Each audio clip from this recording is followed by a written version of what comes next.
The spoon flew through the air and struck Grace's face. The soup was still hot. "This tastes like garbage, just like you," screamed Rebecca, dressed in pink silk, arrogance carved into her 12-year-old face like a cruel mask. The golden liquid dripped down Grace's brown cheek, mixing with tears she refused to shed in front of this child. The silence in the kitchen was so thick you could cut it with a knife. From the living room, the soft moans of Faith, Grace's disabled sister, were the only sound breaking the tension. No one knew it at that moment, but that morning began the harshest lesson this rich girl would ever receive in her life. A lesson that would change her forever. If this story already touched your heart in this first minute, subscribe to the channel. Here you'll find stories that heal, inspire, and make you believe in human goodness again. 3 days earlier, the black limousine stopped in front of a grey concrete house in the South Bronx. Rebecca Mason, heiress to a textile empire, wrinkled her nose, seeing the walls stained with dampness and electrical cables hanging like spiderwebs. "I'm not staying here," she muttered, her green eyes shining with contempt. Henry Mason, her father, sighed from the leather seat. At 45 years old, the textile magnate had more wrinkles than a man his age should have. International business consumed him, and his daughter was a painful mystery he didn't know how to solve. "Rebecca, we already discussed this. I have to travel to Dubai for 2 weeks. Grace will take care of you. I'd rather stay alone in the mansion. It's not negotiable." Grace appeared at the door, 40 years old, hands calloused from so much work, but eyes full of warmth that contrasted with the coldness of the girl in front of her. For 8 years she had cleaned the Mason mansion, had watched Rebecca grow from age 4, had been a silent witness to her transformation into a little tyrant. "Welcome, Miss Rebecca," she said with a soft voice. Rebecca didn't even look at her. She walked toward the house as if she were a princess, inspecting a dirty stable. The interior didn't improve her mood. Peeling walls, old but clean furniture, the aroma of home cooking that she so detested. And on the worn sofa, a 35-year-old woman watched her with childlike curiosity. Faith, Grace's younger sister, had Down syndrome and a smile that seemed to embrace the entire world. "Grace, the princess arrived!" exclaimed Faith, clapping. Rebecca turned to her father. "You can't leave me here with this." The words fell like stones in still water. Grace felt something break in her chest, but maintained her composure. Faith stopped clapping, confused by the child's venomous tone. Henry closed his eyes for a moment. "Rebecca, Grace is part of our family. She's the maid." "Enough!" For the first time in months, Henry had shouted. Rebecca stepped back, surprised. Her father never yelled at her, never paid her enough attention to yell at her. "You're staying here. Grace has my number. Any problems, you talk to her, not to me. Understood?"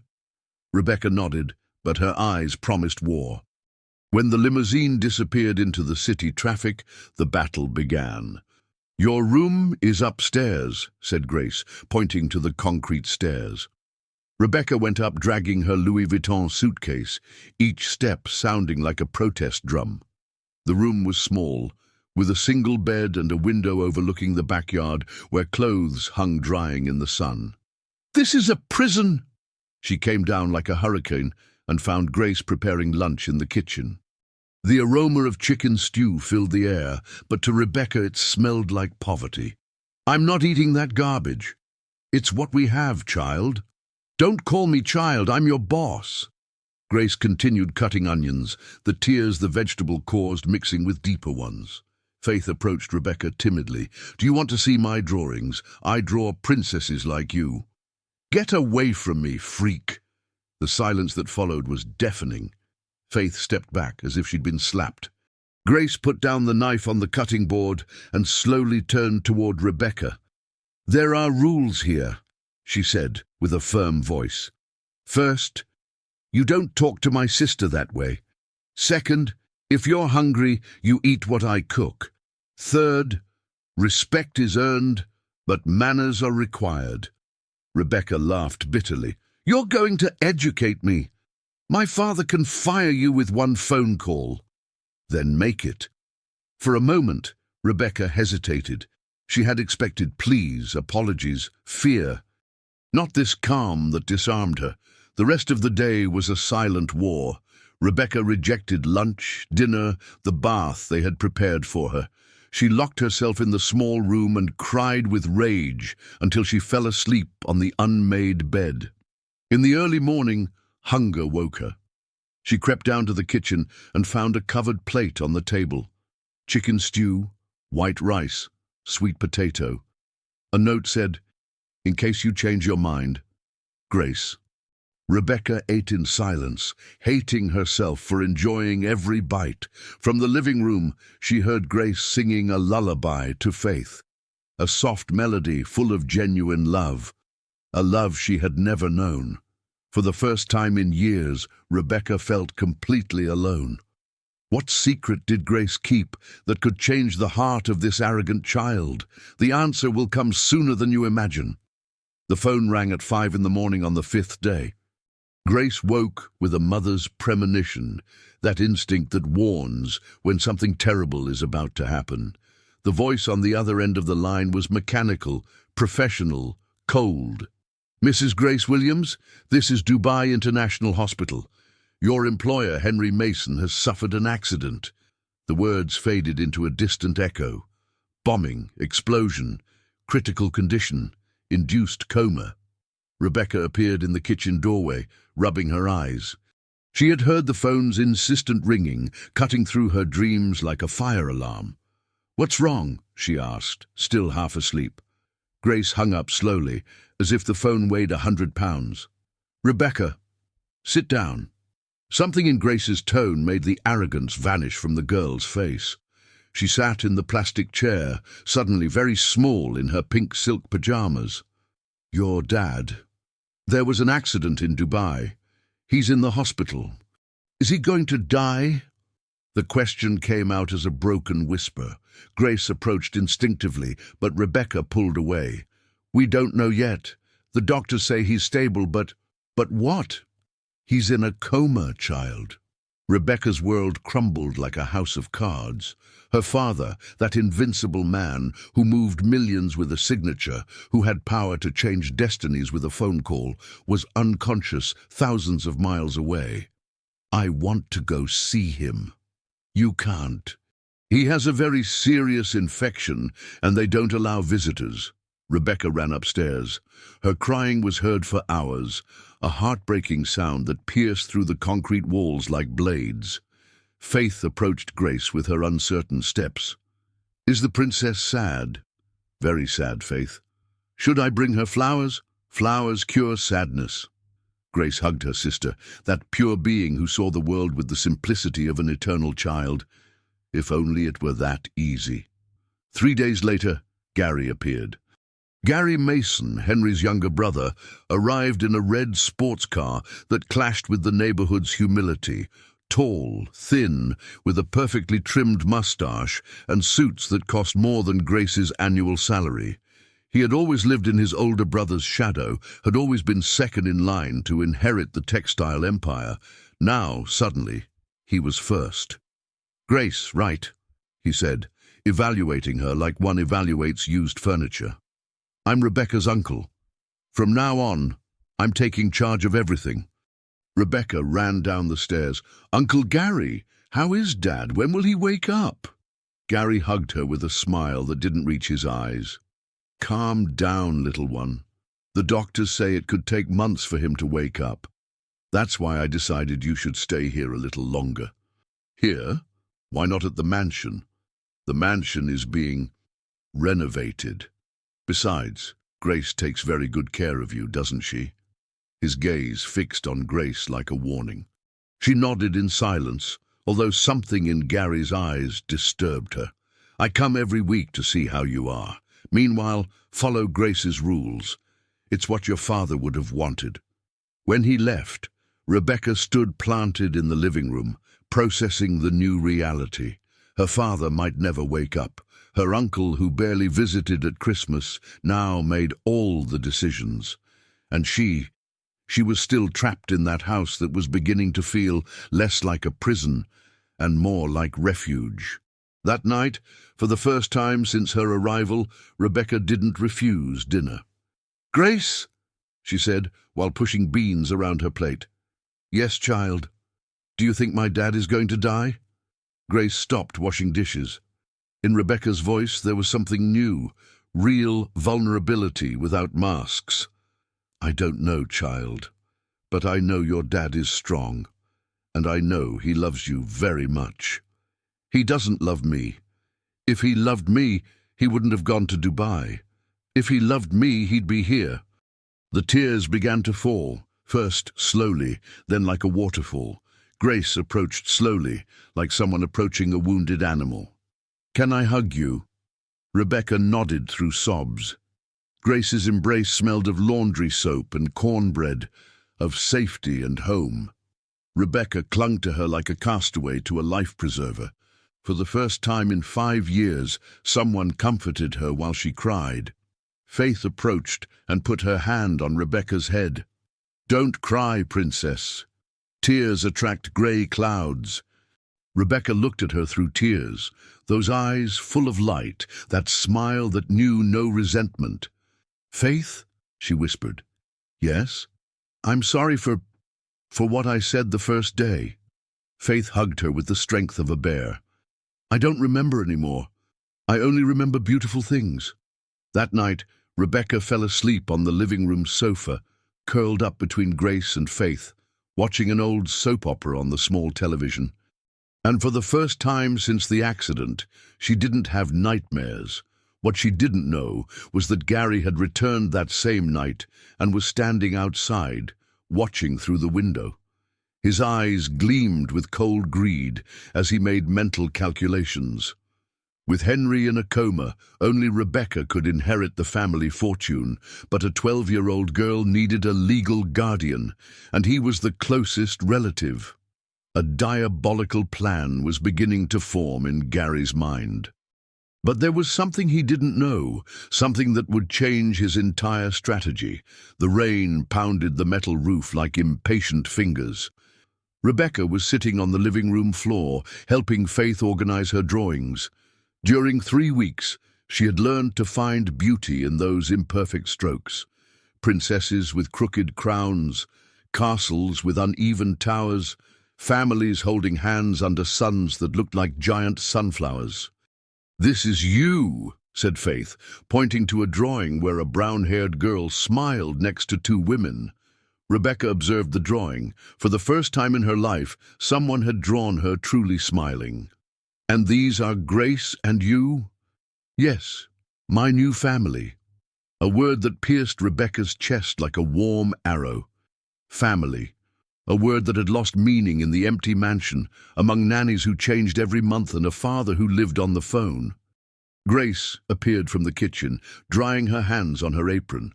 She had deep, dark circles, as if she hadn't slept well for days.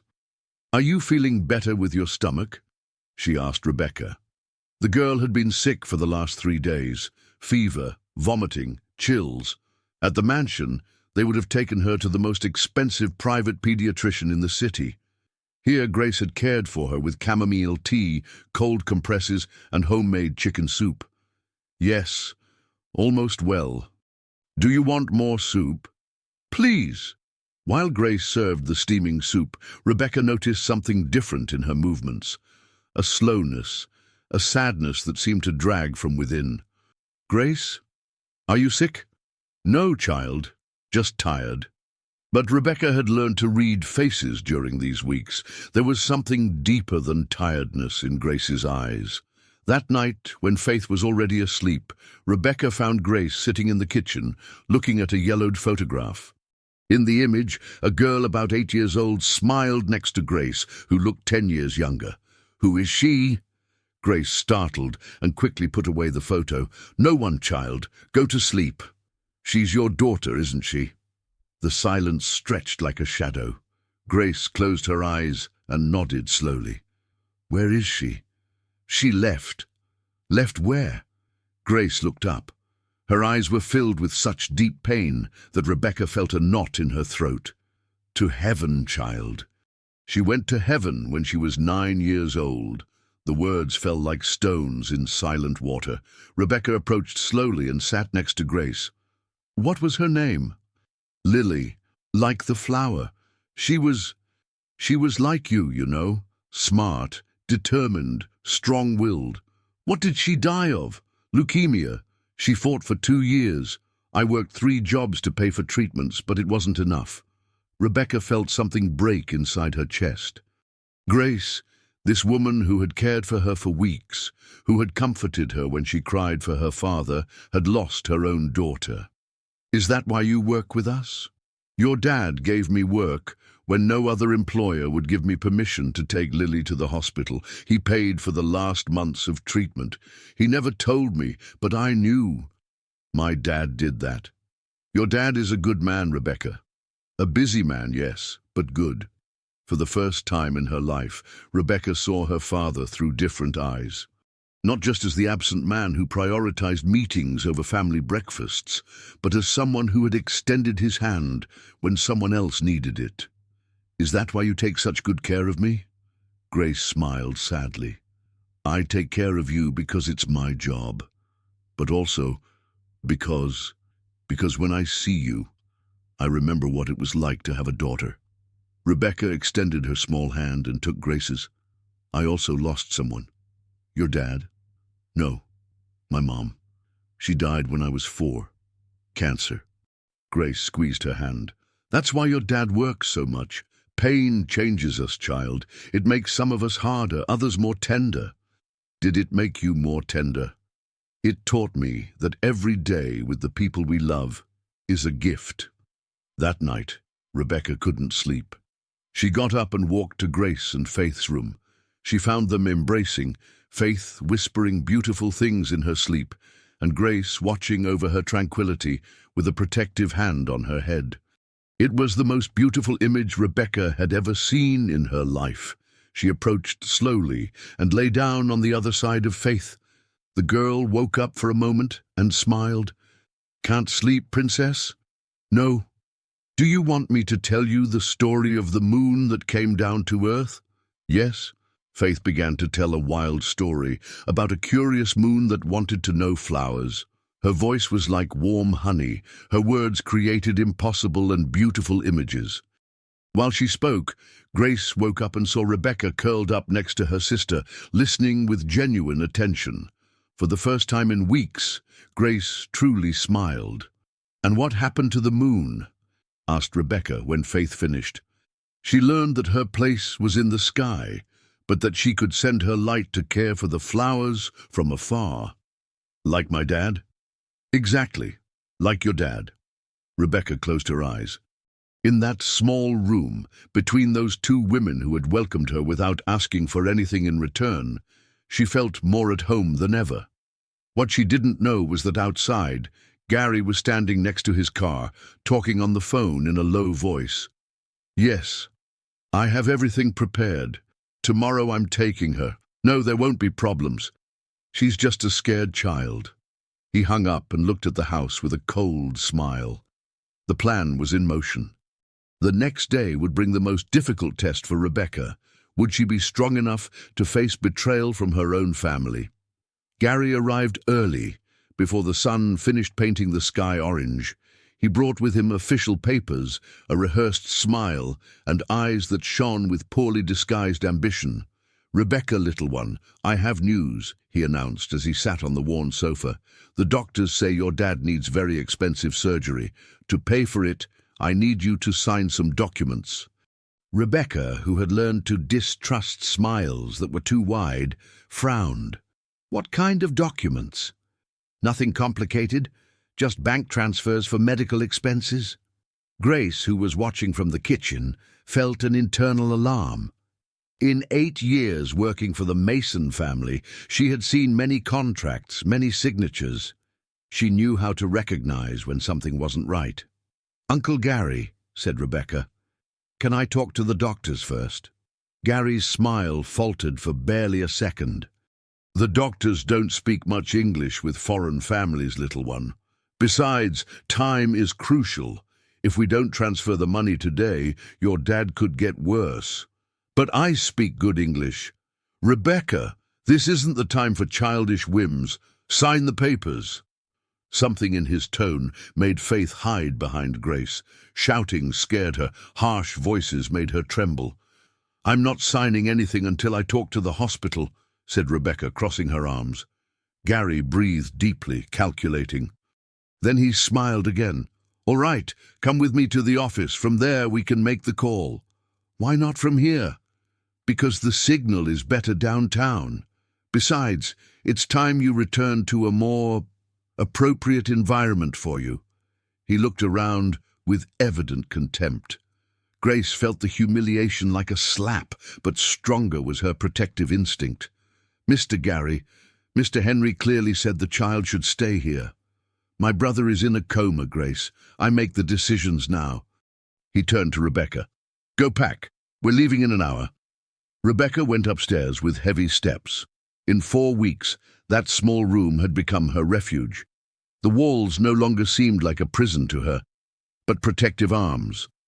The single bed was no longer a humiliation, but the place where Faith told her stories until she fell asleep. While she packed, she heard agitated voices downstairs. Grace was arguing with Gary, something unusual for her. It doesn't seem right to take her away like this suddenly, right? Grace, you're the housekeeper. It's not your place to have opinions about family decisions.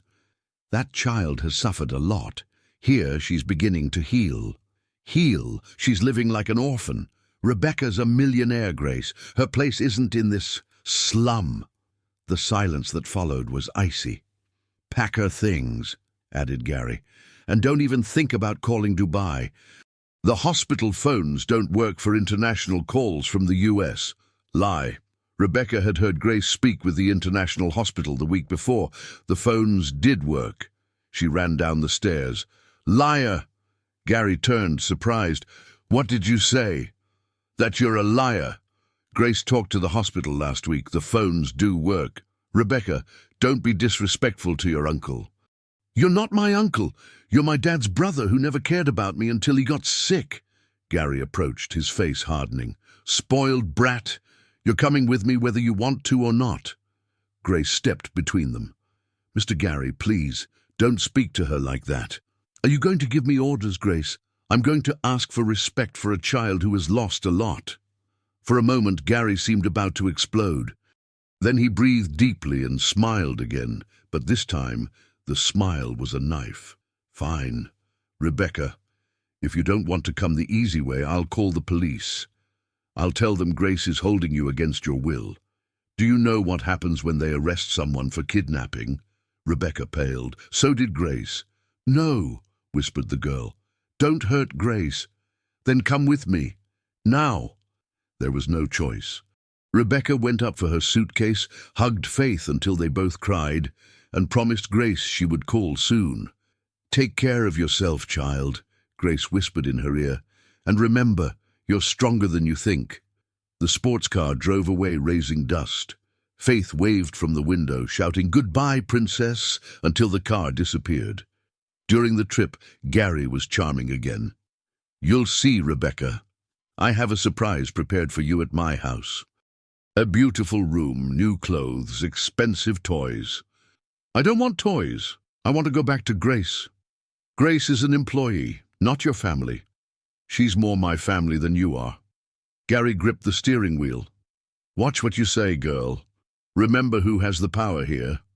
They arrived at a mansion on the Upper East Side, larger even than her father's house.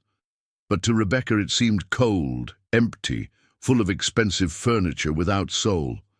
Your room, announced Gary, opening a door. It was pink and gold, with a princess bed and closets full of expensive dresses, everything a rich girl could want. And yet, Rebecca felt lonelier than ever. Where's the phone? There are no phones in the bedrooms, house rules. I want to call Grace. Tomorrow. Now rest. Carmen, the cook, will bring you something for dinner. Carmen turned out to be an older woman, silent, who avoided making eye contact.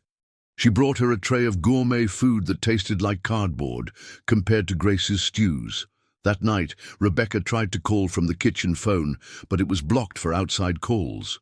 She tried to escape through the window, but she was on the second floor. She tried to talk to Carmen, but the woman moved away every time she approached. On the second day, Gary appeared with more papers. "Good morning, Princess. Ready to help your dad? First, I want to talk to him." "Impossible. He's sedated for surgery." "Then with the doctors." "Rebecca, don't be difficult. Just sign here and here." He showed her 2 lines marked with red X's. The documents were in legal English, full of terms that a 12-year-old girl couldn't completely understand. "I'm not signing anything without understanding what it says." Gary's patience ran out. His eyes became hard as stones. "Fine, Rebecca. I see you need help relaxing." Carmen appeared with a glass of orange juice. "Drink this. It will help with stress." Rebecca looked at the glass suspiciously. Something in the urgent way Gary and Carmen watched her screamed danger. "I'm not thirsty." "Drink it!" The order was so harsh that Carmen jumped. Rebecca understood it wasn't a suggestion. She pretended to bring the glass to her lips, but barely wet the tip of her tongue. The taste was strange, bitter under the artificial sweetness. "Very good," said Gary, relaxing. "Now let's wait a few minutes and then you sign the papers." Rebecca excused herself to go to the bathroom and spit out the juice in the sink. Her heart beat like a war drum. They had put something in the drink. Drugs? Something to make her sleep? She returned to the living room pretending dizziness. "I feel weird," she murmured, swaying a little. "It's normal, little one, just relax." Gary put the papers in front of her again. This time Rebecca pretended confusion, wrote her name with shaky handwriting in wrong places, made meaningless scribbles. "What is this?" asked Gary, frustrated. "I can't see well. Everything's blurry." "Carmen, how much did you give her?" "What you told me, sir."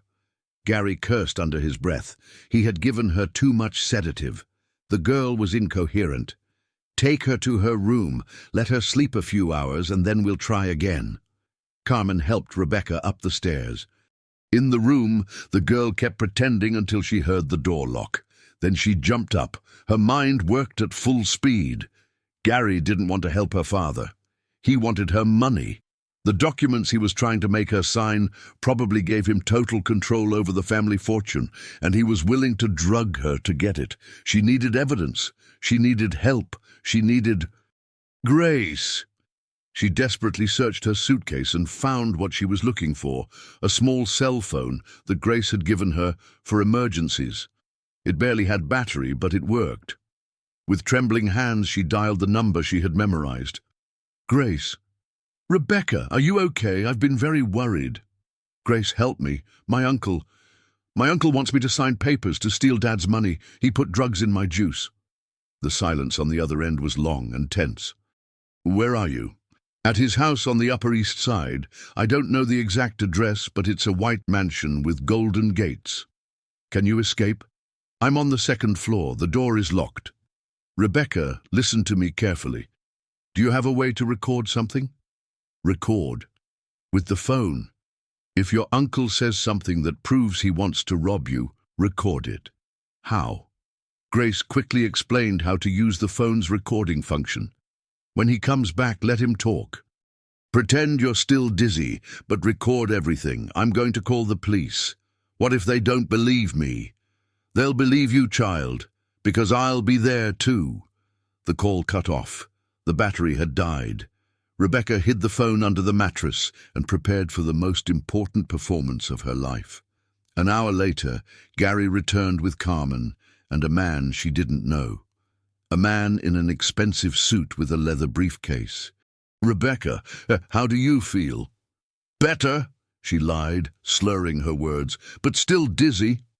"Perfect. This is Lawyer Serrano. He's going to help us with the papers for your dad." The lawyer was thin, with nervous eyes that avoided looking at her directly. "Miss Mason, I need you to sign these documents to authorize the transfer of funds to the hospital." Rebecca discreetly activated the phone recording. "What kind of transfer?" "Well," said Gary, "to ensure your dad receives the best treatment, we're going to move all his money to a special hospital account." "All his money?" "All of it, little one. It's the only way." "And then?" Gary and the lawyer exchanged glances. Then we'll see what happens with your dad."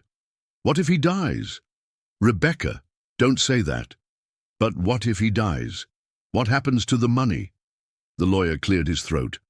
"In that case, the money would remain under administration of your legal guardian until you turn 18. "And who is my legal guardian?" "Your Uncle Gary, of course." Rebecca pretended to be confused. "So if Dad dies, you keep all the money for 6 years?" "No, I mean, I would only manage it for your own good." "But you could use it." "Well, for necessary expenses. Like this house? Like your sports car?" Gary began to get nervous. "Rebecca, don't ask complicated questions. Just sign." What if Dad wakes up and discovers you moved all his money without his permission?" "Your dad is not going to wake up." The silence in the room was absolute. Gary realized what he had just said. "I mean, the doctors say the chances are very low." "But you said he's not going to wake up, like you knew." "Enough questions. Sign the damn papers." "What if I don't want to?" "Then you're going to keep drinking your special juice until you want to." The lawyer paled. "Gary, I think you should—" "Shut up. This spoiled brat is going to do what I say. After all, when her father dies, I'm going to be her only relative. I can do whatever I want with her." At that moment, sirens were heard in the distance. Gary ran to the window. 3 police cars were climbing the steep street toward his house. "Damn it!" He turned to Rebecca with fury. "What did you do?" Rebecca smiled for the first time in days. A smile she had learned from Grace, brave, defiant, full of hope. "I called my real family." The moment of justice had arrived, but would the evidence be enough to stop Gary? And what would happen to Rebecca's future? The sirens approached like avenging angels. Gary ran around the room like a caged animal, collecting documents, storing evidence in his briefcase. "Carmen, tell the police no one's home." "Sir, but—" "Do it!" Lawyer Serrano had already disappeared through the back door, abandoning Gary with complete responsibility for his failed plan. Rebecca got up from the bed, all pretense of dizziness forgotten. "It's too late, Uncle Gary." "You little snake! How did you communicate with them?" Before Rebecca could answer, the front door burst open. Firm steps climbed the stairs like organized thunder. "Police! Open the door!" Gary looked toward the window, calculating if he could jump without breaking a leg, but it was too late. The bedroom door opened and a police commander appeared, followed by 2 more officers. And behind them, like a ray of sunshine breaking through gray clouds, appeared Grace. "Rebecca!"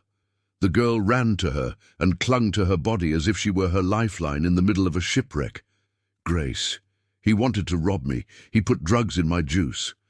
"But I recorded everything." "You recorded it." Rebecca pulled the phone from under the mattress. The recording had captured every incriminating word from Gary. His confession about drugging Rebecca, his plan to keep the fortune, his comment about Henry not waking up. The commander listened to the recording with an increasingly serious face. "Mr. Gary Mason, you're under arrest for attempted fraud, dishonest administration, and sedation of a minor without medical consent." "This is ridiculous. I'm her legal guardian." "Legal guardians don't drug minors to obtain fraudulent signatures, sir." While they handcuffed Gary, Grace hugged Rebecca with tears in her eyes. "How did you know where to find me?"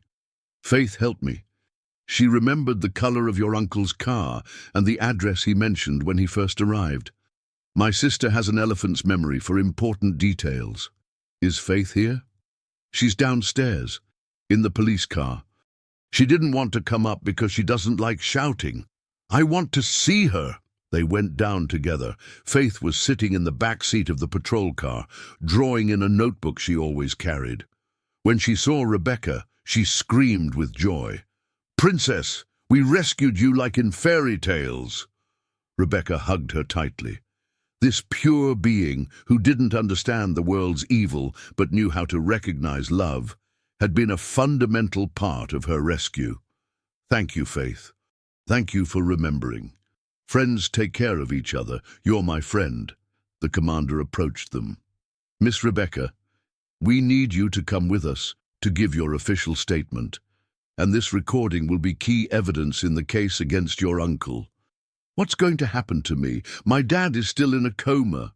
"Well, legally, you need a temporary guardian until your father recovers or until we find another family solution." Rebecca looked at Grace with eyes full of hope. "Could Grace—" "I'm sorry, little one," interrupted the commander. "Temporary guardians must meet certain economic and legal requirements. Surely there will be some distant relative or—" "No," Rebecca clung to Grace. "Grace is my family, the only real family I have." Grace knelt in front of her, taking her small hands in her calloused ones. "Child, I don't have money to give you the life you deserve. I don't have a college education or a big house or— I don't care. I'm happy with you. With you too, I'm happy. Rebecca, please, Grace, don't abandon me like everyone else." Tears ran down both their cheeks. Faith approached and hugged them both. "Don't cry. Tears attract grey clouds." At that moment, the commander's phone rang. He spoke for several minutes, his expressions changing from surprise to relief to satisfaction. "Miss Rebecca," he said after hanging up, "I have news about your father." Rebecca's heart stopped. "Is he—" "He's awake. He woke up 2 hours ago in Dubai. He's asking for you." Rebecca's world swayed. Her father, her dad, was alive and conscious. "Can I talk to him?" "Better than that. He's already on his way to New York. He'll arrive tomorrow morning." That night, Rebecca slept at Grace's house, in the small room that now felt like home. But she couldn't really sleep. The excitement, fear, hope mixed in her chest like a hurricane of feelings. Would her father have changed after the accident? Would he understand when she explained what she had lived through? Would he let her continue visiting Grace and Faith? The next day, the limousine stopped in front of the grey concrete house. But this time, when Henry Mason got out of the car, he was a different man. Thinner, with scars on his forehead, but with eyes that shone differently, as if the coma had washed away something old and bitter from inside him. Rebecca ran toward him and hugged him tightly. For the first time in years, her father hugged her back with the same intensity. "My girl, my precious girl," he whispered against her hair.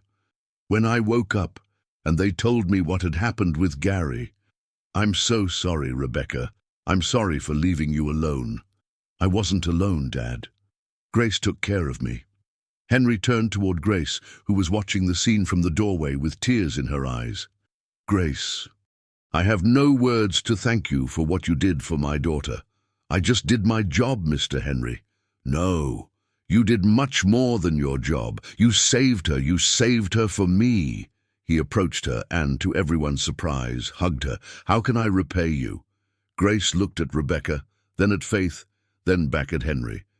"Let me continue being part of your family, sir, of the real family." Henry smiled with tears in his eyes. "Grace, from today, you and Faith are officially part of the Mason family. You're no longer my employee. You're like the sister I never had, and Faith is like another daughter to me." Faith clapped, not completely understanding the legal implications, but feeling perfectly the love in the air. But there was still one more lesson to learn, one that would define everyone's future. 3 months later, at Gary Mason's trial, Rebecca took the stand as the main witness. The courtroom was packed. Reporters, relatives of other fraud victims, and in the front row, Grace, Faith, and her father. Gary, handcuffed and dressed in the orange prison uniform, looked at her with barely contained hatred. "Miss Mason," said the prosecutor, "can you tell us in your own words what you learned during your time with the Williams family?" Rebecca stood up. She was no longer the arrogant and spoiled girl from months before. Her eyes shone with hard-won wisdom, with pain transformed into strength. I learned that money doesn't make people good or bad. Choices do. Her voice was clear, firm, carried the authority of someone who had seen darkness and chosen light. For 12 years, I thought being rich made me superior to other people. I humiliated Grace because she cleaned my house. I despised Faith because she was different. I believed my money gave me the right to hurt others. Gary shook his head, irritated. But when I lost everything, when my dad was in a coma, when my uncle tried to rob me, when I had no power or money to protect me, that's when I discovered who the truly rich people were. She turned toward Grace. Grace lost her daughter, but instead of becoming bitter, she chose to love other children. Faith was born with a disability, but instead of giving up, she chose to see beauty in everything. They didn't have money, but they had something much more valuable. They had kindness. Tears ran down Grace's cheeks. My Uncle Gary had money, education, opportunities. But he chose greed. He chose to hurt a child to get more wealth. That was his choice. She turned toward the judge. I'm not here just to have my uncle punished. I'm here to say that true power doesn't come from the money you have, but from how you use that money to help others. Her father looked at her with pride and amazement.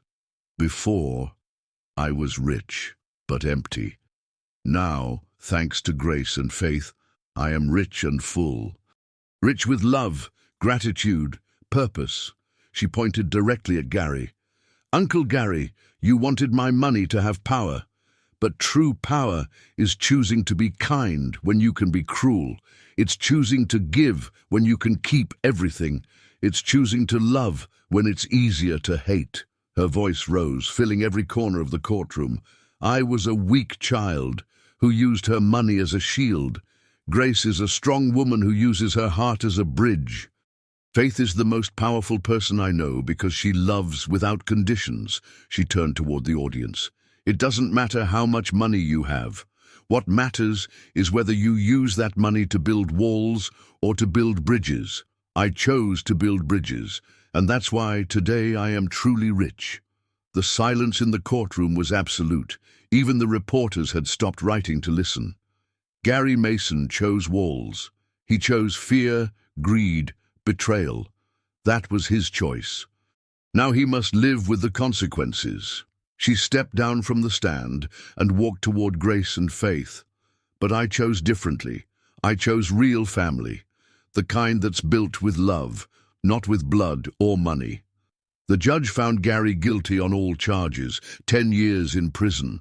But for Rebecca, true justice wasn't in her uncle's punishment, but in the transformation of her own heart. The afternoon sun gilded the windows of the Faith Inclusive Development Center. In the garden, 20 children with diverse disabilities played under the loving supervision of specialized therapists. Their laughter filled the air like heavenly music. Rebecca Mason, now 22 years old, walked among the children with the grace of someone who had found their purpose in life. She no longer wore pink silk, but comfortable jeans and a t-shirt that said, "Love has no limits." "Miss Rebecca, look at my drawing," shouted a 6-year-old girl, showing a paper full of bright colors. "It's beautiful, Sophia. Can you explain what it is?" "It's my family. There's my mom, my dad, my brother, and me. But my brother is in a wheelchair, like me. And why is everyone smiling? Because we love each other very much." Rebecca smiled. Every day, these children taught her new lessons about true wealth. She headed to the main office, where Grace worked as administrative director of the center. At 50 years old, Grace radiated deep peace. Her hands were still calloused, but now from planting flowers in the therapeutic garden, not from cleaning other people's houses. "How are we doing with enrollments for next semester?" asked Rebecca. "We have a waiting list of 100 children. We need to expand. Then we'll expand." Henry's fortune, multiplied by smart investments, was now mainly devoted to social causes. The Faith Center was just one of 12 projects that the Mason Williams Foundation operated throughout the country. Where's Faith? In the art classroom. Today, she's teaching them to paint butterflies. Rebecca walked to the classroom and stopped at the door. Faith, now 45 years old, was surrounded by children who listened to her with absolute attention. Her Down syndrome hadn't disappeared, but she had found in these special children a purpose that made her shine. "Butterflies start as caterpillars," she said with her soft voice. "Ugly, slow, that nobody wants. But inside they carry something magical. And when they're ready, they come out flying beautifully." A boy raised his hand. "Like us, Aunt Faith." "Exactly. Like all of us." Rebecca felt the familiar tears in her eyes. For 10 years, she had watched Faith transform pain into hope, difference into gift, limitation into overcoming. Her phone vibrated, a message from her father. "Arrived at the airport. Can you pick me up?" Henry had completely changed after the accident. He had sold 2/3 of his business empire and had dedicated himself to philanthropy. He traveled less, hugged more, listened carefully to the children's stories at the center. Rebecca drove to the airport, reflecting on the journey traveled. Gary had been released from prison the year before, a broken man who had asked for forgiveness from a distance. She had chosen to forgive him, not for him, but for her own peace. At the airport, she found her father carrying only a small suitcase. The magnate who once needed 3 assistants to travel now preferred simplicity. "How was the trip to Ireland?" "Incredible. The centre we opened in Dublin is already serving 300 children, and I have a proposal for you." "I'm listening." "The Canadian government asked us for help creating a national inclusion program. It would be a 5-year project. Do we accept?" "Only if you can direct it. Grace can manage from here, but we need someone young, energetic, with vision." Rebecca smiled. At 22, she directed projects that impacted thousands of lives. But more important, she had found happiness in giving, not in receiving. They arrived at the center just as classes were ending. The children ran toward their parents, carrying drawings and smiles. Faith came out with her apron full of paint, radiant. "Brother Henry," she shouted, using the affectionate nickname she had invented for him. They hugged with the genuine affection of a family built by choice, not by blood. "How are my favorite artists?" asked Henry. "We made butterflies. Come see." The 3 walked toward the classroom, where the walls were covered with paper butterflies, each one different, each one beautiful in its own way. In the center of the mural, there was a special butterfly, golden and pink, with wings that seemed to extend beyond the paper. "I made that one," said Faith with pride. "It's Rebecca when she was a spoiled child, and now that she's a good child." Rebecca approached the drawing. On one wing was painted a girl frowning, dressed in pink, surrounded by grey walls. On the other wing, the same girl smiled, dressed in colors, surrounded by happy children. "It's perfect, Faith. People can change," said her sister of the heart, "like caterpillars that become butterflies." That night, the 3 had dinner at the family house, which now had doors always open for any child from the center who needed a place to stay. Before sleeping, Rebecca walked to the garden and sat under the oak tree they had planted in memory of Lily, the daughter Grace had lost. On the trunk, a bronze plaque said, "For all the children who teach us to fly." Looking at the stars, Rebecca reflected on the journey traveled. She had started as a rich and empty girl. Pain had broken her, but the loving hands of Grace and Faith had put her back together, this time with the pieces in the right place. Now she understood that true wealth isn't measured in bank accounts, but in hearts touched. Not in accumulated properties, but in transformed lives. Not in power over others, but in the power to lift others up. She got up and walked toward the house, where Grace was finishing preparing breakfast for the children who would arrive early the next day. Faith was organizing art materials, singing an invented song about butterflies that dance. Her father was reading financial reports, but now they were reports about how many lives had improved, how many children had found hope, how many families had found support. This was her real family. Not perfect, but authentic. Not rich by money, but rich by love. And while she prepared for sleep, Rebecca whispered a prayer of gratitude for the most painful day of her life, the one when a spoon flew through the air and forever changed her destiny. Because sometimes the most valuable lessons come wrapped in pain, and the people poorest in money are the richest in wisdom to teach us what really matters. In the end, we are all caterpillars waiting to become butterflies. The difference is whether we choose to fly alone or help others discover their own wings. If this story touched your heart, leave us a comment with the word heart and tell us from which country you're watching us. Have you ever learned a difficult lesson that changed your life forever? Subscribe for more stories that heal, inspire, and remind us that true love knows no boundaries of social class, money, or differences. Because in the end, we all need a real family. One that's built with hugs, not with inheritances, with shared time, not with accumulated money, with unconditional love, not with social conditions. Share this story if you believe someone needs to remember that it's never too late to choose kindness.